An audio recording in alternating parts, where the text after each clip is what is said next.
Jake Morrison stood on the bridge of the ship New Horizon and looked out at the empty space before them.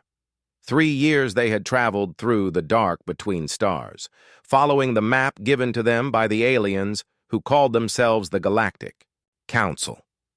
3 years of hope and dreams about finding a new home for humanity among the stars. Now Jake stared at nothing but dust and gas where planets should have been. Lisa Carter walked up beside him holding a data pad in her shaking hands. She was the best scientist they had on the ship, and Jake could see fear in her eyes. Lisa had spent weeks checking and rechecking the readings from their sensors. The results were always the same. There were no planets here. There had never been planets here. "Tell me again what the sensors show," Jake said quietly. Lisa looked at her data pad and her voice was barely a whisper. "The star system is empty, Commander. No planets, no moons, nothing that could support life. The readings show this has been empty space for millions of years." Jake felt something cold in his stomach. The Galactic Council had been very specific about these coordinates. They had shown humanity pictures of green worlds with blue oceans. They had promised that humans would find a new home here, far from the crowded Earth. Thousands of ships had left Earth following different sets of coordinates to different promised worlds. "What about the other ships in our group?" Jake asked. Ryan Torres, the captain of the largest ship in their small fleet, appeared on the communications screen. His face looked tired and angry. "Same story everywhere, Morrison. The ships Liberty, Endeavor, Mercy, New Texas, Pathfinder, and Independence have all reached their assigned coordinates. Every single location is empty space. No planets anywhere." Jake felt the cold feeling in his stomach get worse. 7 ships, carrying nearly 2 million people, all sent to nowhere.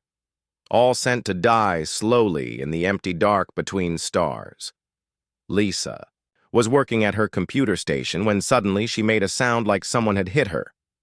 "Commander, you need to see this," she said. Her voice was different now, scared in a new way. Jake walked over to her station and looked at the screen. Lisa had been scanning for any kind of signal or communication in the area. What she found made Jake's blood turn to ice. Hidden in the background noise of space were alien communications, messages being sent between ships of the Galactic Council. "Can you translate it?" Jake asked. Lisa nodded and pressed a button. The alien voices were replaced by the cold, mechanical voice of the computer translator.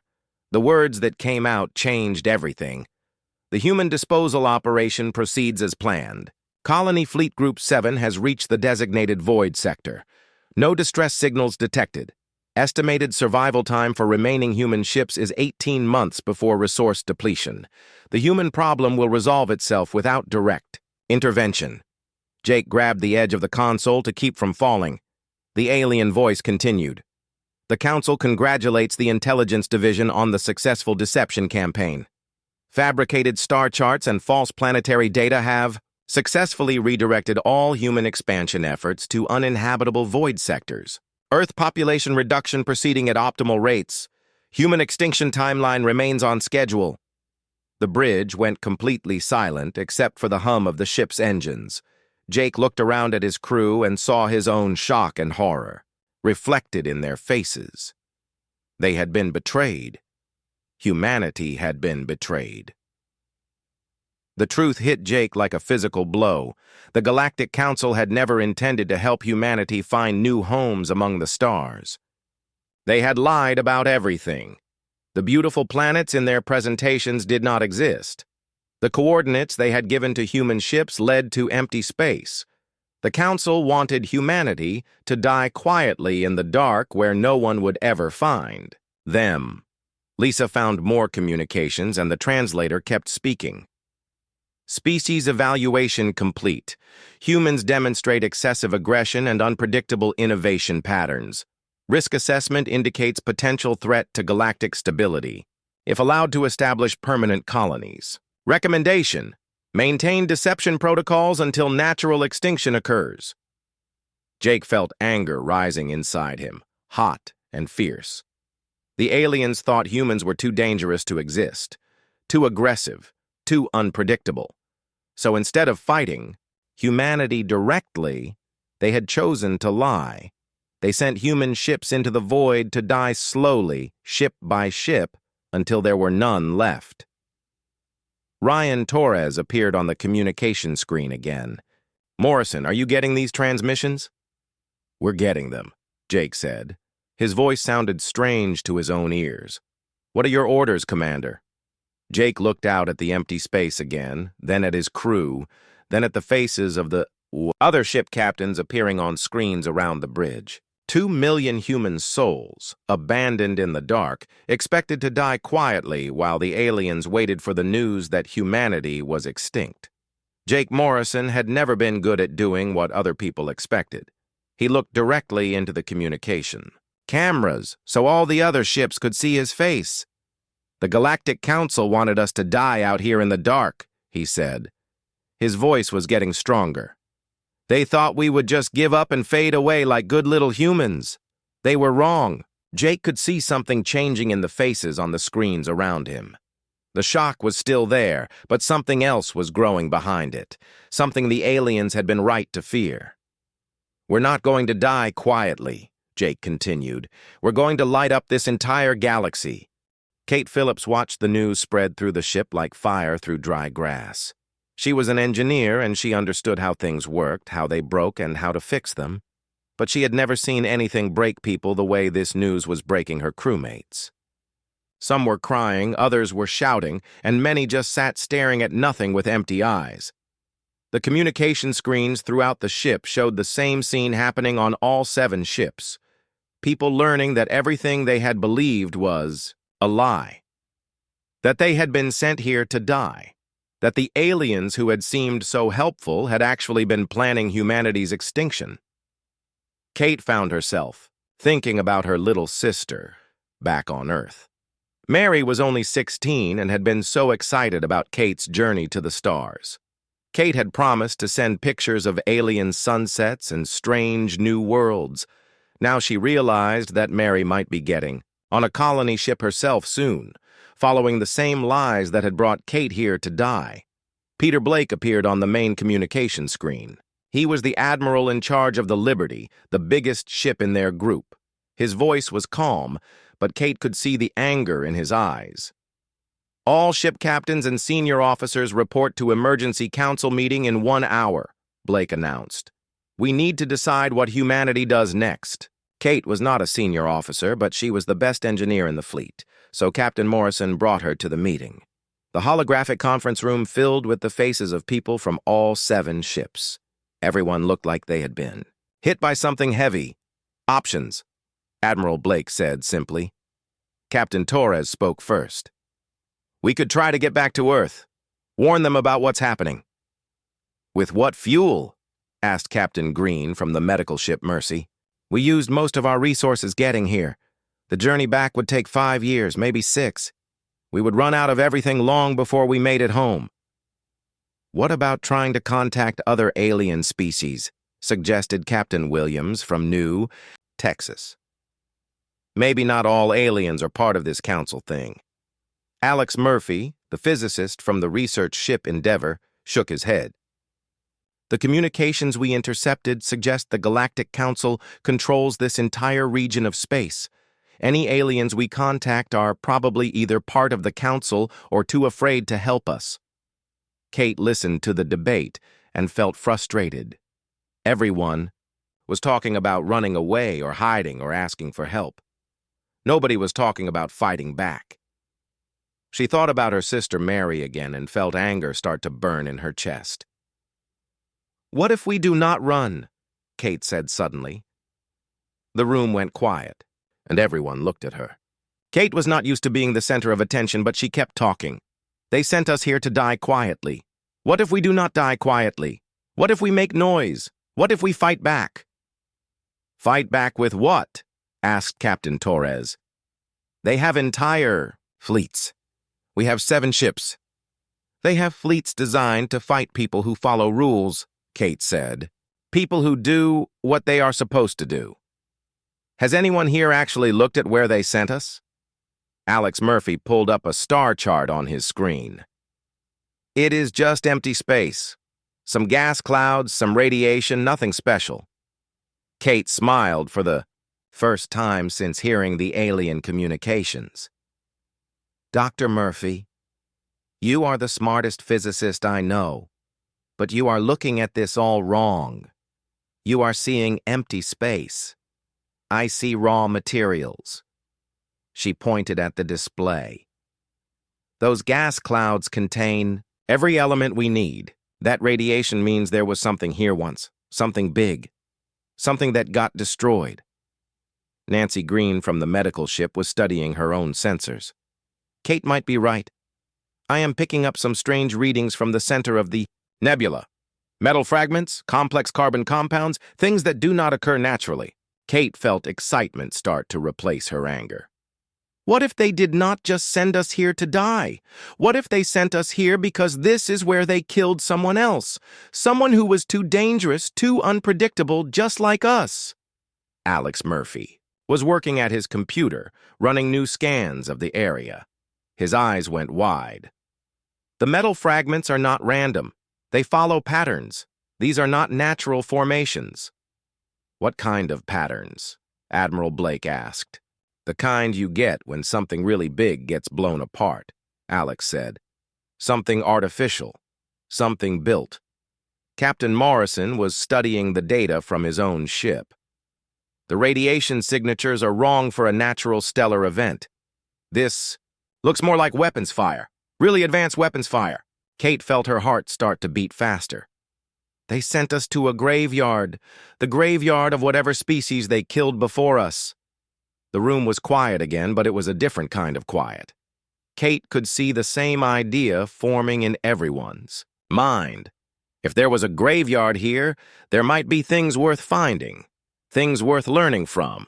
Even if there are fragments of alien technology, Captain Green said carefully, we have no idea how to use it. It could be thousands of years ahead of anything we understand. Then we learn, Kate said. Humans are good at learning. Humans are good at adapting. The aliens said we were too unpredictable, too innovative. Let us show them what that really means. Admiral Blake was quiet for a long moment. When he spoke, his voice was different, harder. The Council wanted us to disappear, quietly. If we start salvaging alien technology, if we start building things, they will notice. Good, said Jake Morrison. Let them notice. Let them know that humanity does not just lie down and die when someone tells us to. Kate looked around the room and saw something that made her feel hope for the first time in hours. The empty, broken look was leaving people's faces. In its place was something else. Something that looked like determination. There is something else, Alex Murphy said quietly. The radiation patterns suggest whatever was destroyed here was not just big. It was really big, like planet-sized big, maybe bigger. A space station? Asked Captain Williams. More like a space city, Alex replied. Or maybe multiple space cities. Whatever built this was not just advanced. They were thinking on a scale. That makes our biggest ships look like toys. Kate smiled again. Then we better start thinking bigger too. Sam Rodriguez put on his spacesuit for the most dangerous mission any human had ever attempted. As chief engineer of the fleet, he would lead the first team into the heart of the nebula to collect pieces of whatever civilization had died here. The radiation levels were high enough to kill a person in hours, but Sam had modified the shuttles with extra shielding made from materials stripped from the cargo holds. Remember, we have 4 hours maximum, Sam told his team over the radio. Get in, grab whatever looks useful, get out, do not try to be heroes. The shuttle prospector moved slowly into the glowing cloud of gas and debris. Sam's instruments were going crazy from all the radiation, but through the static he could see shapes that made his heart race. Massive metal beams twisted into impossible geometries, crystalline structures that pulsed with their own inner light, technology so far beyond human understanding that it looked like magic. Sam, you need to see this, called out Jenny Walsh from the pilot's seat. She was pointing at something huge looming out of the gas clouds ahead of them. Sam looked and felt his mouth go dry. It was a piece of machinery the size of a city block, its surface covered in symbols that seemed to move when he looked at them, directly. Whatever it was still partially active. Lights blinked in patterns across its hull, and energy flowed through channels carved into the metal. "That thing is still working," whispered Tom Hughes from the back of the shuttle. "After all this time, it is still working. Sam made a decision that would change human history. We are taking it with us." Back on the New Horizon, Maria Santos sat surrounded by computer screens showing alien symbols she could not read and code she could not understand. She was the best computer scientist in the fleet, but this technology was like trying to understand a symphony by looking at the sheet music when you had never heard music before.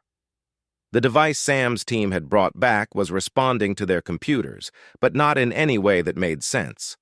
When Maria typed commands, the alien machine seemed to anticipate what she was trying to do and started showing her different options. It was like the machine was trying to teach her its language. "It is adaptive," Maria said to herself. "The system is changing itself to help us understand it." She worked for 18 hours straight, barely stopping to eat. Slowly, patterns began to emerge. The alien symbols were not just letters or numbers. They were concepts, ideas that could be combined in infinite ways. It was like discovering that language could be three-dimensional. When Maria finally cracked the first data file, what she found made her call Admiral Blake immediately. "Sir, you need to come to the computer lab right now." Blake arrived with Commanders Morrison and Phillips. Maria's hands were shaking as she brought up the translated text on the main screen. "This is not just a technology database," Maria said. "This is a historical record. The species that built this called themselves the Architects, and we are not the first ones the Galactic Council has tried to eliminate. The records told a story that made the humans feel sick and angry at the same time. For over 50,000 years, the Galactic Council had controlled space by destroying any species that showed too much creativity or independence. Dozens of civilizations had been wiped out, their only crime being that they thought differently than the Council wanted. "The Architects were not just another victim," Maria continued. "They were rebels. They knew what the Council was doing and they tried to stop it." Jake Morrison was reading over her shoulder. "What happened to them?" "According to this, they built a massive ring structure around their star. A place where refugees from destroyed civilizations could live and work together. The Council attacked with everything they had." Admiral Blake studied the data. "But they lost. The Architects are gone." Maria smiled, and it was not a happy smile. "That is what the Council thinks. But look at this." She pulled up another file, this one showing star charts and coordinates. "The Architects did not just build one ring.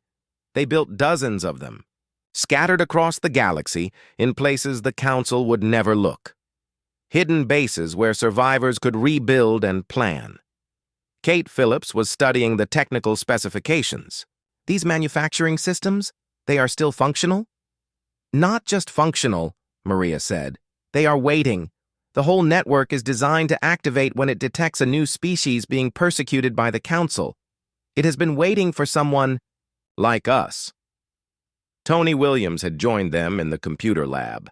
His ship, New Texas, was a cargo hauler, and he understood logistics better than anyone.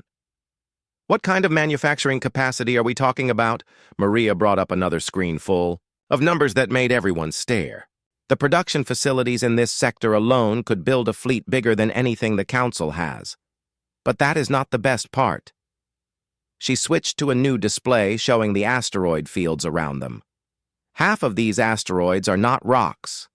They are automated factories powered down and waiting for activation codes. The Architects did not just hide their technology, they hid their entire industrial base." Chris Anderson, the fleet's security chief, had been quiet through most of the briefing. Now he spoke up with a question that made everyone pause. If the Architects had all this technology and all these hidden bases, why did they lose to the Council? Maria pulled up the final file, and her voice was barely a whisper. Because they did not lose. The destruction of the ring world was staged. A fake defeat to make the council stop looking for them. Jake Morrison felt something cold and electric run down his spine. Are you saying they are still out there? According to these records, the architects have been hiding in the deep void for 10,000 years, building an alliance of species the council thinks are extinct. They have been waiting for the right moment to strike back. Admiral Blake was quiet for a long moment. And now humanity has stumbled into their secret base. Not stumbled, Maria corrected. The council sent us here deliberately. This was supposed to be our graveyard, just like it was supposed to be the architect's graveyard. But what if that was exactly what the architects wanted? Kate Phillips understood first. They wanted the council to keep sending victims here. They wanted to rescue survivors and add them to their alliance. Chris Anderson was checking long-range sensors. Speaking of the council, we have a problem. I am detecting ships approaching our position. A lot of ships. Admiral Blake moved to the command console. How long until they arrive? 72 hours, maybe less. Jake Morrison looked around at his colleagues and saw the same determination in their faces that he felt in his heart. Then we have 72 hours to figure out how to wake up an entire hidden civilization and convince them to help us save humanity. Maria Santos was already back at her computers. I think I know where to start. Nicole White had built things her entire life, but nothing had prepared her for this.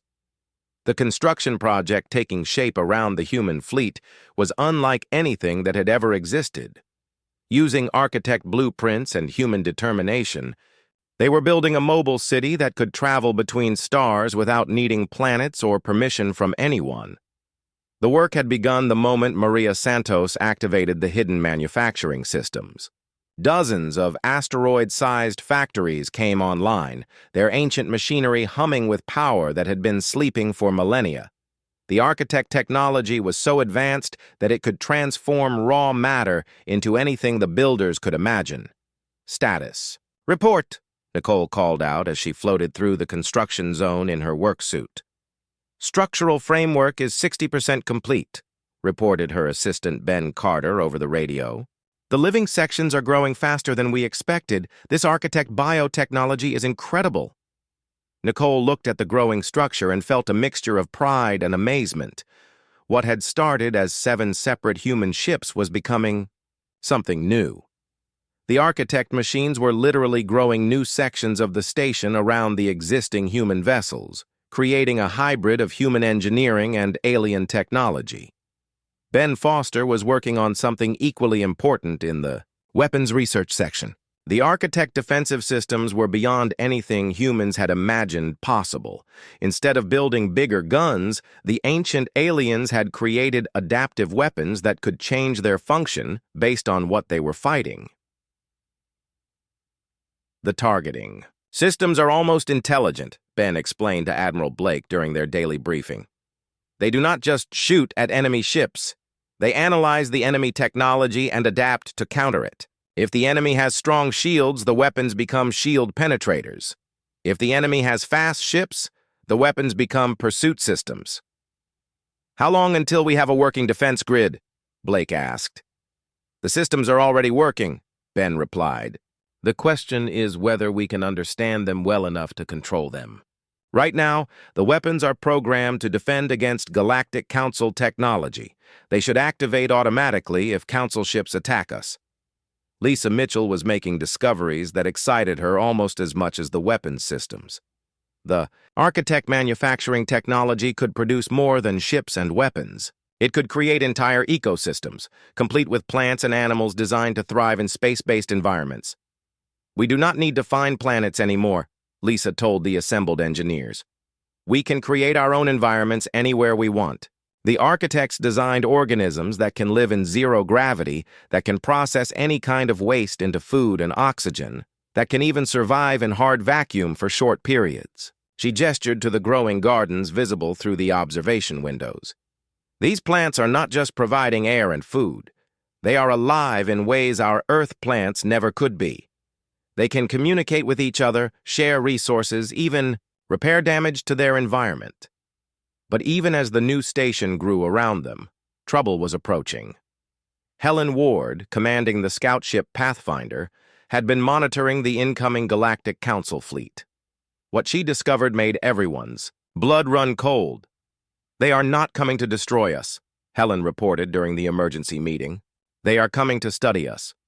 Admiral Blake frowned. "What do you mean, study us?" Helen pulled up the intercepted Council communications on the main screen. According to their transmissions, the Council is fascinated by how long humanity has survived in the void. Most species they exile die within months. We have been here for 3 years, and we are not just surviving, we are building. Jake Morrison felt sick as he read the translated messages. They want to know how we do it, how we adapt, how we refuse to give up. It gets worse, Helen continued. They are not planning to kill us quickly. They want to capture specimens for long-term study. They want to understand human psychology, human biology, human social structures. They see us as an interesting scientific problem to be solved. Chris Anderson was studying the tactical data. "How many ships?" 57 vessels, including 3 research ships equipped for biological analysis, Helen replied. "They are planning to take samples of our population back to their laboratories." The meeting room went quiet as everyone absorbed this news. It was one thing to face death in battle. It was another thing entirely to face being treated like laboratory animals by aliens who saw humans as nothing more than an interesting species to be cataloged. "Options?" Admiral Blake asked. "We could try to run," suggested Captain Torres. "The station is not finished, but the engines are functional. We could take our people and disappear into deep space." "And then what?" asked Jake Morrison. "Hide forever while they keep sending more humans out here to die? While they turn our families back on Earth into test subjects?" Nicole White had been quiet during most of the discussion, but now she spoke up. "The station will be ready for occupation in 36 hours. Not finished, but livable. The defensive systems are already online." Ben Foster nodded. "The architect. Weapons are designed to fight Council technology. If we are going to make a stand, this is our best chance." "Against 57 ships?" Captain Green asked. "Against 57 ships that think we are helpless victims," Jake replied. "Ships that are not expecting to fight adaptive alien technology. Ships that are planning to capture us alive, not destroy us." Admiral Blake was quiet for a long moment, thinking. Finally, he spoke. "The Council has been doing this for 50,000 years. They have destroyed dozens of civilizations. They think they know exactly what will happen when they arrive here." "What are you thinking?" asked Kate Phillips. Blake smiled, and it was not a pleasant expression.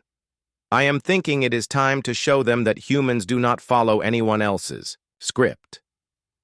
Maria Santos had been working frantically to decode more architect records while the debate continued. Now she burst into the meeting room with news that changed everything. "I found them," she announced breathlessly. "The hidden architect bases. They are not just historical records. I found active communication channels." Everyone stared at her. "You made contact with the architects?"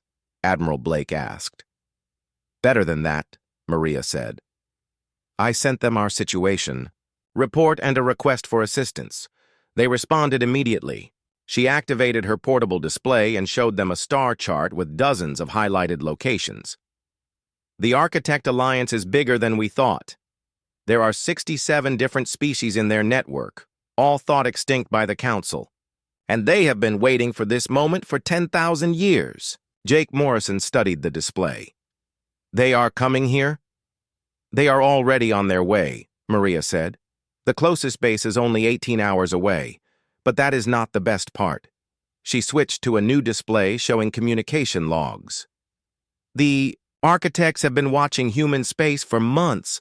They know about the colony ships, they know about the deception campaign, and they know about Earth. This was always the plan." "What plan?" Admiral Blake demanded. Maria's smile was fierce. The Council's plan to exile humanity was not their idea. The architects have been manipulating Council intelligence for years, feeding them information designed to make them send humans to specific locations. Locations where the Architect Alliance could rescue them and recruit them. They wanted us to end up here, Kate Phillips said in amazement. They wanted humanity to discover the truth about the Council in a way that would make us angry enough to fight back, Maria confirmed. And now that we have, the real war against the Galactic Council can finally begin. Danny Clark had never imagined that first contact with an alien species would happen while he was hiding behind a rogue planet in the deepest part of space. His ship, the scout vessel Explorer, had followed coordinates from the Architect database to this dark world that drifted between stars with no sun to warm it. The planet looked dead from the outside, but Danny's sensors told a different story.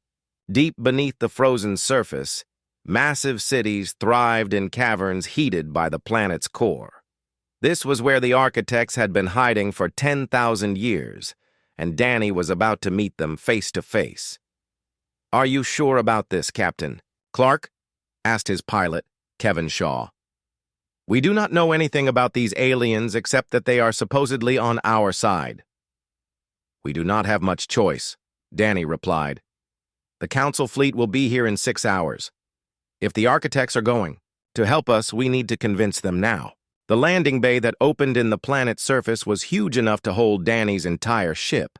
As the Explorer settled onto the docking platform, Danny could see that the technology around them was far beyond anything humans had achieved. The walls seemed to be made of living metal that flowed and changed shape as they watched.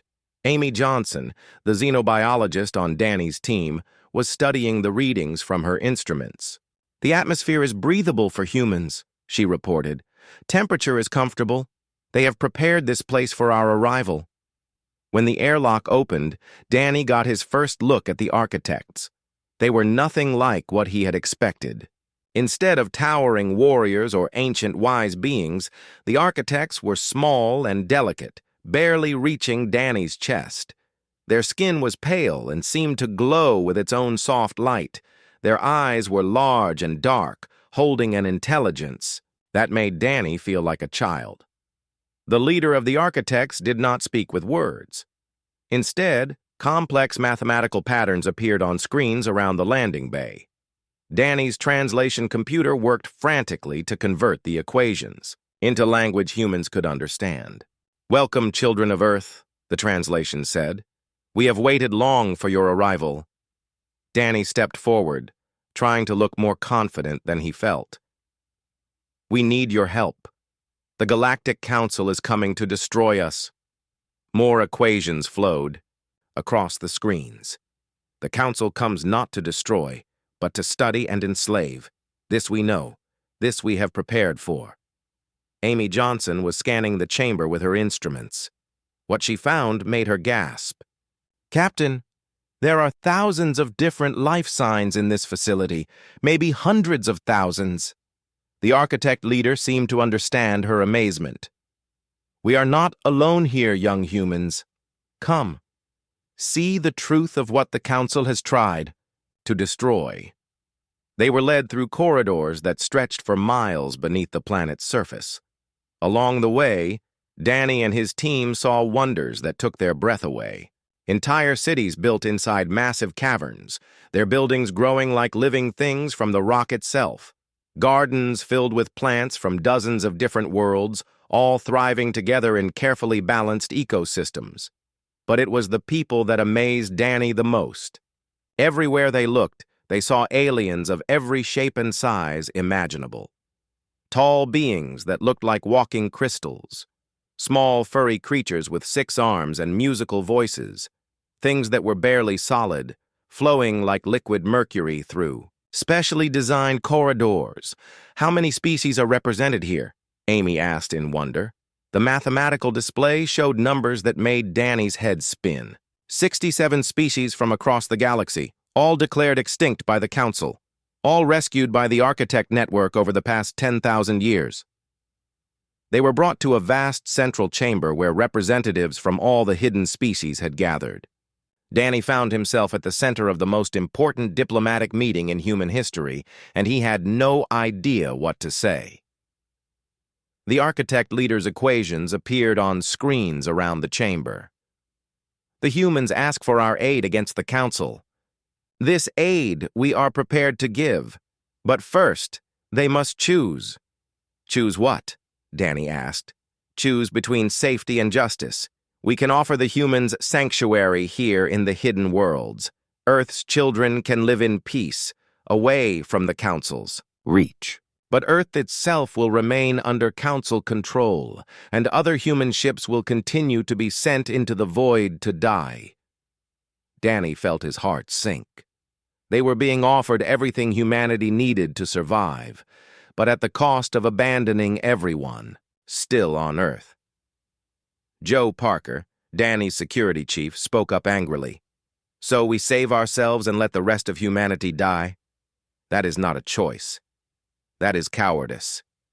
The chamber filled with sounds as the alien representatives communicated in dozens of different languages. The translation systems worked frantically to convert the cacophony into something humans could understand. The human speaks of cowardice, but he does not understand, came the translated voice of one of the crystal beings. We have survived by hiding. We have preserved our cultures by avoiding confrontation. This is wisdom, not cowardice. Wisdom that has allowed the council to grow stronger for 10,000 years, Joe shot back. Wisdom that has let them destroy how many other species while you hid in the dark. Another alien voice joined the debate. The small mammal human speaks. Truth that burns. How many of our kind died while we preserved ourselves? How many children of distant stars were silenced while we maintained our hidden safety? Danny watched as the greatest philosophical debate in galactic history erupted around him. Species that had survived by hiding for millennia were suddenly questioning whether survival was worth the cost of allowing evil to continue unchallenged. The architect leader's equations became more complex, showing concepts that the translation computers struggled to interpret. For 10,000 years, we have told ourselves that we preserved life by avoiding death. But preservation without purpose is merely elaborate extinction. A new voice joined the conversation, speaking in harmonics that made the air itself vibrate. The Earth humans have done in days what we have not done in centuries. They have chosen action over safety. They have chosen to fight rather than hide. Amy Johnson was recording everything, trying to capture this historic moment. "What are you saying?" she asked. The architect leader's response was the longest and most complex mathematical statement they had yet seen. When the computers finally translated it, Danny felt his breath catch. We are saying that the children of Earth have reminded us who we used to be. We are saying that it is time to stop hiding from the Council and start fighting back. We are saying that the hidden galaxy is tired of being hidden. The chamber erupted in sounds of agreement from dozens of alien throats. Danny realized that humanity had not just found allies in their fight against the Council. They had sparked a revolution that had been waiting to happen for 10,000 years. "When do we begin?" Danny asked. The architect's response was simple and terrifying. "We have already begun. Our fleets are moving to positions throughout Council space. In 12 hours, every world under Council control will learn the truth about what their government has been doing in the dark between stars." "And, after that?" Amy asked. "After that, the galaxy will never be the same." Betty Thompson had never expected to become a voice that would be heard across the entire galaxy, but that was exactly what happened when her broadcast ship messenger began transmitting the truth about the Galactic Council to every inhabited world in known space. The message was simple and devastating. Your peaceful government has been committing genocide for 50,000 years. The response was immediate and chaotic. On Council worlds across the galaxy, populations that had lived in ignorance for generations suddenly learned that their golden age of peace was built on the systematic murder of entire species. The evidence was undeniable because it came from the Council's own records, stolen by the Architect Alliance and broadcast simultaneously to every communication network in civilized space. "Status report!" Betty called out as her ship monitored the galactic communication networks. "Communication networks on 1,200 worlds are in complete chaos," reported her communications officer, Frank Miller. "Emergency broadcasts are going out in every language. Governments are trying to shut down the transmissions, but the Architect technology is too advanced. The truth is getting through." Betty watched the data streams flowing across her screens and felt a grim satisfaction. This was exactly what the Hidden Alliance had planned. Not a military strike that could be repelled, but an information war that could not be stopped once it began. The Council's response was swift and brutal. Entire star systems were placed under martial law as Council forces tried to maintain control, but the damage was already done. The alliance of hidden species struck simultaneously across 1,000 different locations, revealing technologies that made the Council's ancient weapons look primitive. Carl Hughes was coordinating one of the most important missions of the war from his position aboard the Liberation ship Freedom.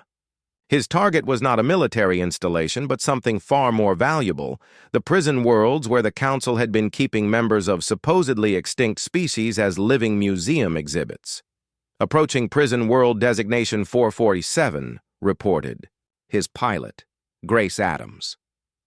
Sensors show massive detention facilities on the surface. Population readings suggest over 2 million beings of various species. Carl felt sick as he read the intelligence reports about what they were about to find. For thousands of years, the Council had been telling the galaxy that certain species had gone extinct due to natural disasters or their own poor choices. In reality, those species had been captured and kept alive in zoos, their cultures preserved, like artifacts, while the rest of the galaxy forgot they had ever existed. "Jamming systems are down," Grace reported. "Architect hackers have taken control of the prison's security grid. The liberation of Prison World 447 took only hours, but what Carl found there would haunt him forever. Beings who had been born and raised in captivity told that they were the last of their kind, that their species had failed and died out centuries ago. When Carl told them the truth about what had really happened to their people, some wept, others raged, and many simply stared in shocked silence. "How many prison worlds are there?" asked one of the freed prisoners, a tall being with silver skin and eyes like liquid mercury. "The database shows 312 facilities across Council space," Carl replied, "all being liberated simultaneously. Each freed population brought their own knowledge and technology to the growing rebellion. Species that the Council had thought safely contained revealed that they had never stopped developing, never stopped innovating, never stopped dreaming of freedom. The Hidden Alliance grew stronger with every prison world that was liberated, but the real battle was happening closer to home. Jake Morrison stood on the bridge of the human station Independence as it led a mixed fleet of human and alien ships toward Earth itself. The planet that had given birth to humanity was under siege, its population reduced to barely 1 billion people who had refused the false promise of colony worlds. "Long-range sensors show Council blockade forces around Earth," reported his tactical officer, Linda Gray. 43 ships, including several super dreadnoughts. Jake studied the tactical display and felt no fear, only determination. The ships surrounding Earth were designed to intimidate primitive civilizations that fought with chemical rockets and metal bullets. They had never faced adaptive technology that could evolve and improve itself during battle. "Signal all ships," Jake ordered. "Begin the liberation of Earth." The Battle of Earth lasted only 4 hours, but those 4 hours changed the balance of power in the galaxy forever.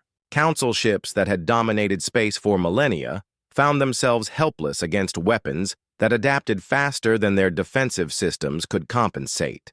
Shields designed to stop energy beams were useless against weapons that converted to matter streams mid-flight. Hull armor built to deflect physical projectiles could not stop attacks that phased through solid matter.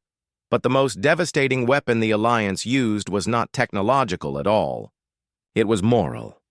When Council ships tried to destroy cities on Earth's surface, the Alliance ships protected them. When Council forces attempted to take human civilians hostage, the Alliance rescued them. The contrast was broadcast live across every communication network in the galaxy. The civilized Council was revealed as monsters willing to murder billions of innocent people. The supposedly savage Alliance was shown protecting the helpless and defending the weak.